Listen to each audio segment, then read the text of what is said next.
What would it be like when Starlink finally enters Papua New Guinea? And what does Starlink has got to offer for Papua New Guinea? Is Starlink already here in PNG? Stay tuned with me till the end of this video, and in a short while, we'll find out.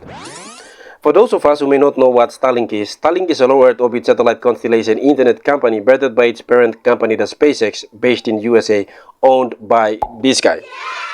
It is known for its high-speed and low-latency broadband internet globally. Its aim was to deliver internet service, particularly in remote and rural areas where traditional cable or fiber optic options are unavailable or inadequate.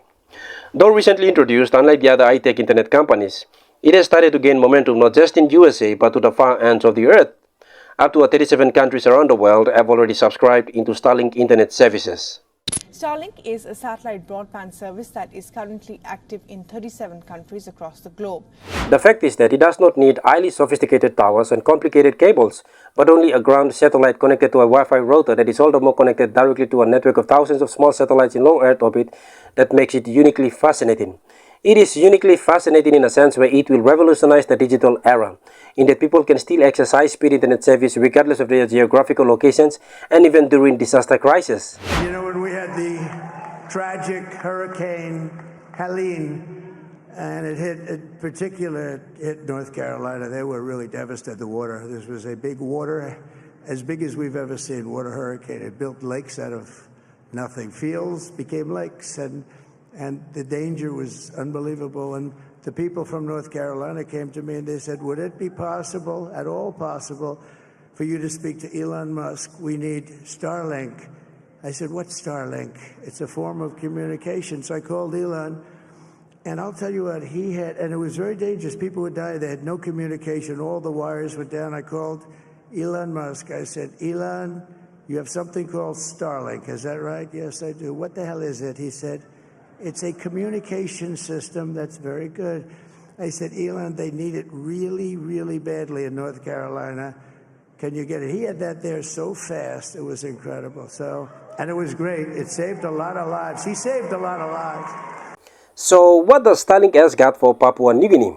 Well, a bigger, better and faster internet service for us all, connecting the geographically impossible to reach zones right in the rugged terrain and in the dense mountains to the lost islands of Papua New Guinea. Alright, let's pause a bit before getting ourselves too soaked up into fantasy. I'm not a doctor, but how you talk here? You sotimlik. Yes, sotimlik. Though with all the amazing qualities that Starlink has with it to offer to all its users, there are always doubts as to whether or not it's for the betterment of the recipient nations and its people, yet without jeopardizing the existing network providers in place. Look at Sri Lanka, the first South Asian country to give an approval to Starlink to run its internet service in their country, has shown greater concern regarding the subscription plans that comes with it and the impact it might have with other internet or telecommunication providers in their country. Well, Sri Lanka has become the first South Asian country to give an approval to Elon Musk's Starlink internet system. Lankan Telecommunications Authority granted license to Starlink to provide its services in the country. This license to operate will now give the green light to Starlink to officially kick-start their services from the year 2025 onwards.